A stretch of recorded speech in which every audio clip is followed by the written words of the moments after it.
Welcome to Pratap classes. दोस्तों, Pratap classes के YouTube channel पर आपका स्वागत है। आज है 7 अगस्त 2025 और 7 अगस्त 2025 के जितने भी इंडिया और वर्ल्ड के जो करंट अफेयर्स के क्वेश्चन बनते हैं, आज उनका अपने डिस्कशन करेंगे।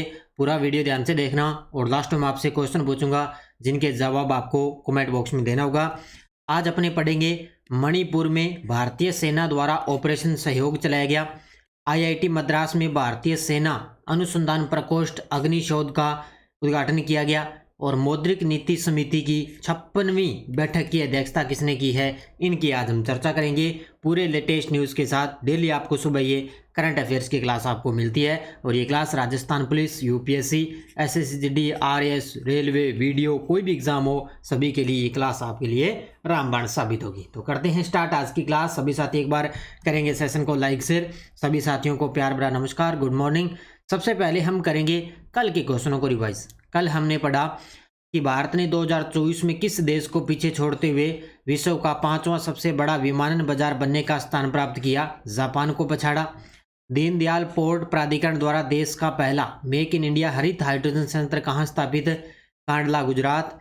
इसरो ने किस देश की एएसटी स्पेस मोबाइल के 6500 किलोग्राम वजनी ब्लू बर्ड संचार उपग्रह को प्रक्षेपित करने की घोषणा की, यूएसए की। सत्यपाल मलिक किस राज्य के राज्यपाल के रूप में अनुच्छेद 317 हटाए जाने के समय कार्यरत थे, ये थे जम्मू कश्मीर।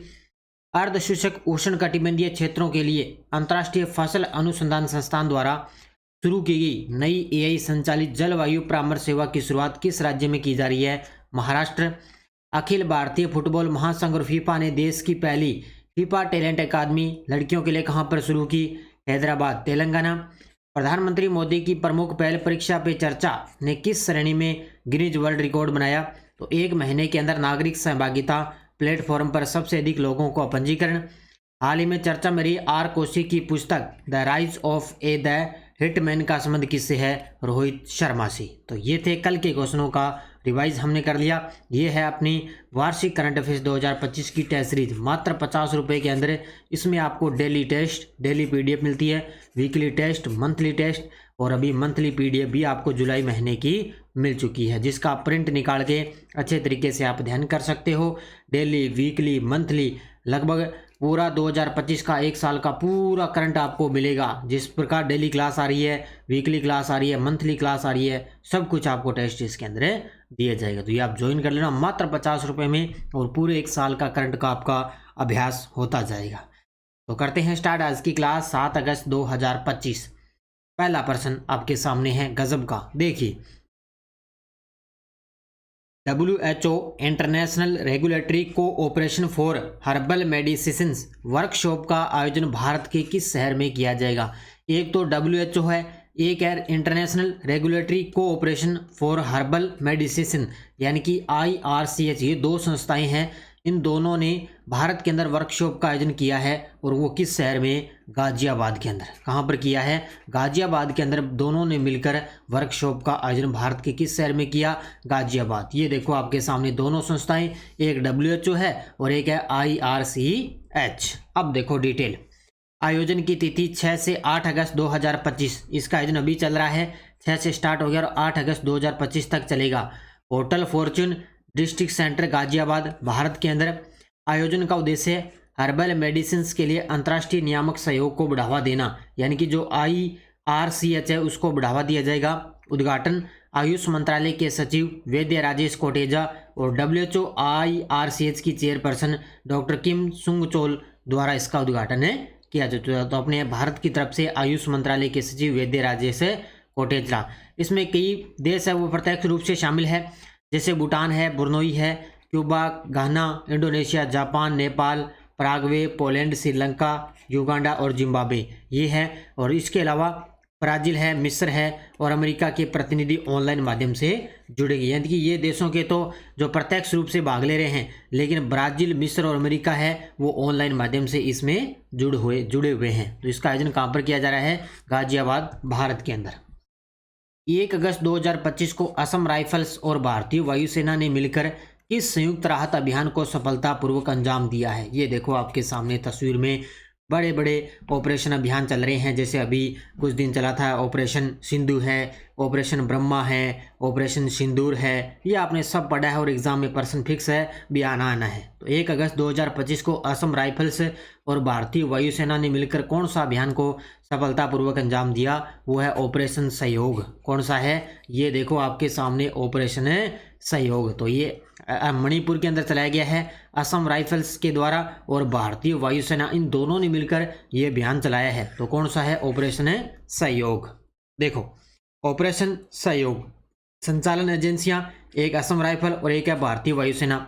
उद्देश्य क्या है? भूस्खलन से प्रभावित क्षेत्रों में फंसे ग्रामीणों को राहत सामग्री पहुंचाना। यानी कि भूस्खलन से प्रभावित जो क्षेत्र है उसमें जो ग्रामीण फंसे हैं उनको राहत सामग्री पहुंचाना, ये इन दोनों का टारगेट है। क्यों नहीं? क्योंकि कोई ना कोई अभियान है, कोई ऑपरेशन चलता है, उनका टारगेट होता ही होता है।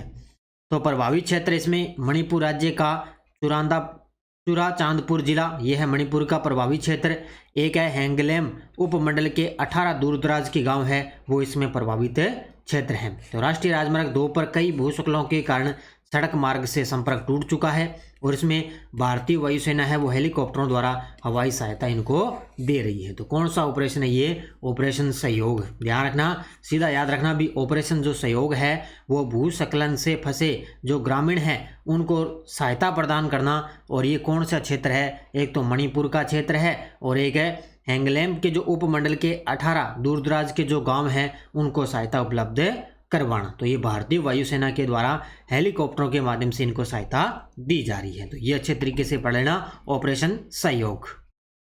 हाल ही में किसने आईआईटी मद्रास परिसर में भारतीय सेना अनुसंधान प्रकोष्ठ अग्निशोध का उद्घाटन किया है? ये देखो आपके सामने तस्वीर में आईआईटी मद्रास परिसर में भारतीय सेना अनुसंधान प्रकोष्ठ अग्निशोध का उद्घाटन किया है अपने सेना अध्यक्ष जनरल उपेंद्र द्विवेदी। कौन है? अपने सेना अध्यक्ष उपेंद्र द्विवेदी। इन्होंने आईआईटी मद्रास के अंदर अग्निशोध का उद्घाटन किया है। और वर्तमान में अपने अब सेना प्रमुख कौन बन चुके हैं? सेना उप प्रमुख। बताओ मुझे, अपने वर्तमान में अब सेना उप प्रमुख कौन बन गए? पुष्पेंद्र सिंह बन चुके हैं। ध्यान रखना, सेना अध्यक्ष तो अपने हैं उपेंद्र द्विवेदी, और उप प्रमुख है वो है अब पुष्पेंद्र सिंह। तो याद रखना अच्छे तरीके से। देखो इनके बारे में डिटेल। सेना अध्यक्ष उपेंद्र द्विवेदी ने आईआईटी मद्रास परिसर में भारतीय सेना अनुसंधान प्रकोष्ठ अग्निशोध का उद्घाटन किया। पहला पॉइंट तो ये है। दूसरा है COAS ने सुरक्षित संचार के लिए एक प्रमुख तकनीकी पहल के रूप में प्रोजेक्ट संभव पर भी प्रकाश डाला। प्रोजेक्ट संभव का मतलब होता है secure army mobile Bharat vision, इस पर भी प्रकाश डाला गया है। साथ में भारतीय सेना के परिवर्तन के 5 स्तंभों की ये अनुरूप है। इसमें प्रौद्योगिकी, अवशोषण, संरचनात्मकता परिवर्तन, मानव संसाधन विकास और तीनों सेनाओं के बीच सामंजस्य बढ़ाना, ये इसके अंदर शामिल है। लेकिन मुख्य बस आपको सीधा प्रश्न यही आएगा कि सेना अध्यक्ष उपेंद्र द्विवेदी ने आईआईटी मद्रास परिसर में अग्निशोध का उद्घाटन किया है। बस लाइन आपको इतनी याद रखनी है, सीधा प्रश्न यहीं से टपकेगा।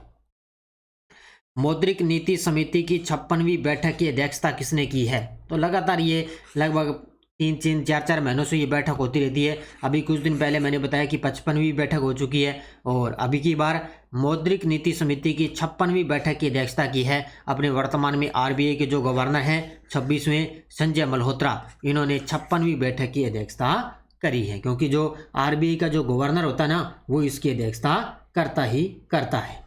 देखो मौद्रिक नीति समिति की 56वीं बैठक यह है 4 से लेकर 6 अगस्त 2025। अध्यक्षता गवर्नर श्री संजय मल्होत्रा द्वारा। अब देखो इसके अंदर मुख्य निर्णय, ये पॉइंट याद रखना, सीधा प्रश्न आएगा।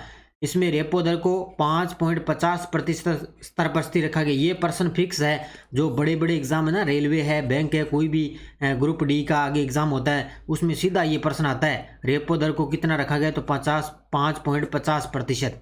GDP वृद्धि दर 2025-26 की बात करें तो 6.5% है, और CPI मुद्रास्फीति है वो 3.1% रखी गई है। तो ये आंकड़े याद रखना, सीधा प्रश्न आता है बड़े एग्जाम में, ये सीधा एक प्रश्न यहाँ से आता ही आता है, तो इसको अच्छे तरीके से पढ़ लेना। तो ये इसकी जो अध्यक्षता है वो संजय मल्होत्रा द्वारा की गई है।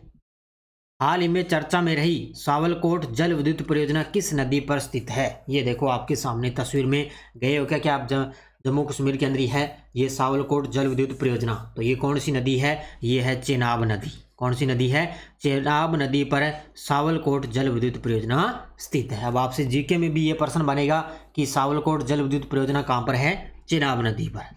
देखो, चेनाब नदी पर स्थित 2185 मेगावाट क्षमता वाली सावलकोट जल विद्युत परियोजना को NHPC और JKSPDC द्वारा 22,704 करोड़ रुपए की लागत से पुनर्जीवित किया जा रहा है। ये पॉइंट नोट कर लेना, क्यों चर्चा में है? क्योंकि चेनाब नदी पर ये जो सावलकोट जल विद्युत परियोजना है ये कितने मेगावाट की है? 2185 मेगावाट।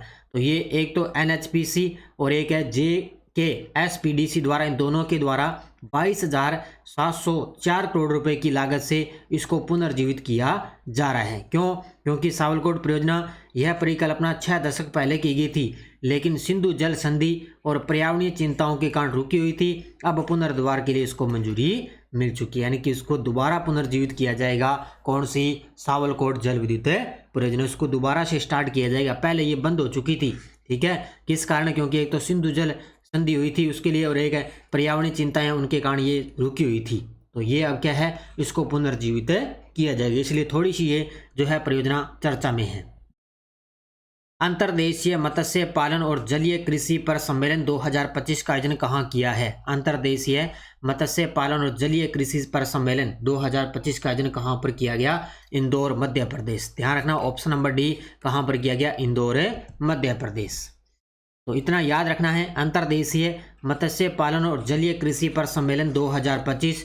तारीख याद रखना 13 जून 2025। थोड़ा सा ओल्ड क्वेश्चन मैंने लिया है, लेकिन प्रश्न गजब का है। आयोजन स्थल इंदौर, मध्य प्रदेश। उद्घाटनकर्ता केंद्रीय मत्स्य पालन, पशुपालन और डेयरी मंत्री राजीव रंजन सिंह ने इसका उद्घाटन किया था। क्योंकि मुझे लग रहा है सीधा सीधा इतना ही प्रश्न आएगा कि अंतर्देशीय मत्स्य पालन और जलीय कृषि पर सम्मेलन कहाँ पर हुआ है? इंदौर, मध्य प्रदेश के अंदर। ये प्रश्न फिक्स है, तो तारीख भी याद रख लेना 13 जून 2025।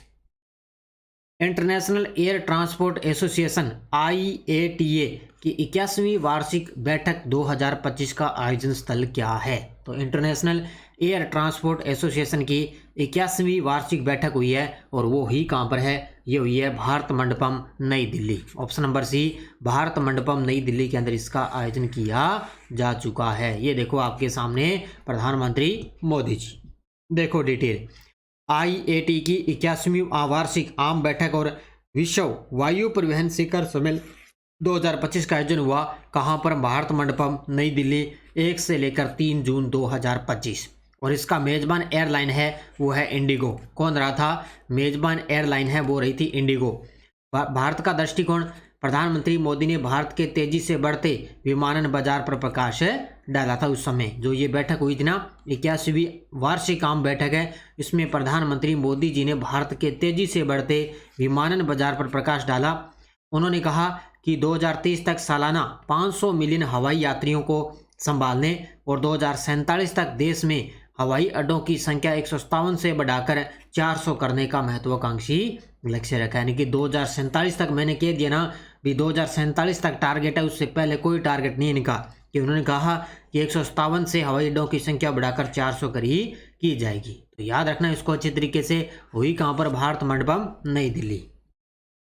कर्नाटक की एक महिला में कौन सा नया ब्लड ग्रुप पाया गया है? ये देखो गजब का प्रश्न है। हालांकि वैसे तो मैंने आपको ये क्वेश्चन करवा दिया है, जो आपको वन लाइनर करवाता हूँ उसमें प्रश्न करवा दिया, लेकिन थोड़ी सी डिटेल में है आज, इसको अच्छे तरीके से पढ़ लेना। तो कर्नाटक की एक महिला में एक नया ब्लड ग्रुप पाया गया है, वो है CRIB। क्योंकि अपने तो आपको पता है अलग अलग ब्लड ग्रुप होता है, लेकिन यहाँ पे देखो कर्नाटक की एक महिला है उसमें नया ब्लड ग्रुप मिला है, इसलिए थोड़ी सी चर्चा में है। तो वो कौन सा है? CRIB। अब देखो डिटेल, दुनिया के सबसे दुर्लभ रक्त समूह CRIB की पहचान है। स्थान कोरलार, कर्नाटक, बेंगलुरु के निकट है। रोगी की जानकारी 38 वर्षीय महिला के अंदर ये ब्लड ग्रुप पाया गया। इलाज के लिए मणिपाल अस्पताल बेंगलुरु में भर्ती और खोज में शामिल वैज्ञानिक भारत और ब्रिटेन के वैज्ञानिकों का संयुक्त शोध प्रयास यहाँ पे किया गया है। यानी कि भारत और ब्रिटेन के वैज्ञानिकों ने ये संयुक्त शोध प्रयास किया है कि ये कौन सा महिला केंद्रीय CRIB की पहचान की गई है। इसके अलावा रक्त समूह की विशेषता, यह रक्त समूह किसी भी ज्ञात डोनर सैंपल से मेल नहीं खाता, यानी किसी से भी ये मेल नहीं खाता, सबसे अलग है ये। पूरी दुनिया में यह प्रकार अत्यंत दुर्लभ है। नाम का अर्थ देखो, CR का मतलब होता है क्रोमरे, एक प्रकार का ब्लड ग्रुप सिस्टम है, और IB का मतलब इंडेडेड बेंगलुरु, यानी कि इसकी खोज का स्थान यहाँ पे किया गया है। तो CRIB ये महिला के अंदर एक नया ब्लड ग्रुप है पाया गया है। कहाँ पर है? कर्नाटक की रहने वाली है, इसलिए थोड़ी सी चर्चा में है, इसको भी आप गजब तरीके का पढ़ लेना। अब देखो आपके सामने वन लाइनर करंट। कजाकिस्तान में 16 से 30 अगस्त तक एशियन शूटिंग चैंपियनशिप होगी और भारत से 182 निशानेबाज इसके अंदर भाग लेंगे। ये देखे भाग लेंगे, ठीक है। तो कजाकिस्तान में 16 से लेकर 30 अगस्त में के बीच में एशियाई शूटिंग चैंपियनशिप होगी। भारत की तरफ से 182 निशानेबाज भाग लेंगे। ओपन AI कंपनी अगस्त में अपना नया जनरेशन मॉडल GPT-5 लॉन्च करेगी। दूसरा है कि ओपन AI जो कंपनी है वो अगस्त में अपना नया जनरेशन मॉडल है GPT-5 लॉन्च करेगी। ये दोनों के दोनों अच्छे तरीके से पढ़ लेना। और ये है अपना टेलीग्राम ग्रुप। कोई सूचना, कोई लिंक, कोई नोटिफिकेशन, और आपको पता है वीडियो का एग्ज़ाम 31 अगस्त को होना था और उसको पोस्टपोन्ड कर दिया। 2 नवंबर को वीडियो का एग्ज़ाम होगा और हो सकता है उसके लिए दोबारा फॉरम भी स्टार्ट हो सकते हैं, फॉरम रीस्टार्ट हो सकते हैं। इसलिए पटवार का एग्ज़ाम आ चुका है 17 अगस्त को, और लगातार आप तैयारी करो। और आगे सितंबर महीने में 2nd ग्रेड है, राजस्थान पुलिस है, और 4th ग्रेड का एग्ज़ाम है। तो इसलिए बस अच्छे तरीके से पढ़ते जाओ, खूब सारी भर्तियाँ हैं, आपके लिए मौका ही मौका है। पिछले वीडियो का क्वेश्चन क्या था? विक्रम साराभाई अंतरिक्ष केंद्र के नए निदेशक के रूप में किसको नियुक्त किया गया? इसका उत्तर था A राजन। तो बहुत सारे विद्यार्थियों ने बड़े गजब के जवाब दिए, उन सभी को बहुत बहुत शुभकामनाएं। अब देखो क्वेश्चन फॉर यू, भारत का पहला राज्य जिसने सरकारी कर्मचारियों के लिए अवकाश योजना शुरू की है, हिमाचल प्रदेश, उत्तराखंड, सिक्किम, कर्नाटक? इसका जवाब आपको कमेंट बॉक्स के अंदर देना है। तो ये थी आज की अपनी क्लास 7 अगस्त 2025 की। और अपने जो प्रताप क्लासेस ऐप है उसमें एक तो SI की करंट की टेस्ट सीरीज चल रही है। ये आपको एग्जाम तक खूब सारा करंट मिलेगा, चिंता मत कर लेना। मात्र 50 रुपये के अंदर आप ले सकते हो। और SI में अंतर्राष्ट्रीय, राष्ट्रीय, राजस्थान का करंट आएगा और अच्छे तरीके से आप ले लेना। इसके अलावा रेट मेंस SST की टेस्ट सीरीज चल रही है, ये आप ले सकते हो। 4th ग्रेड की बुक आ रही है अपनी, लगभग 8 या 9 अगस्त तक आपको ये बुक बाजार में मिल जाएगी। इसके अलावा 4th ग्रेड की टेस्ट सीरीज भी चल रही है। ये देखो ड्राइवर, वाहन चालक और 4th ग्रेड की दोनों की चल रही है, भारत और राजस्थान की, मात्र 50 रुपये के अंदर। तो अभी प्रताप क्लासेस का ऐप डाउनलोड करके ये टेस्ट सीरीज ज्वाइन कर सकते हो। तो ये थी आज की अपनी क्लास 7 अगस्त 2025। सभी साथी करेंगे वीडियो को जाते जाते लाइक शेयर। धन्यवाद। जय हिंद, जय भारत, जय राजस्थान।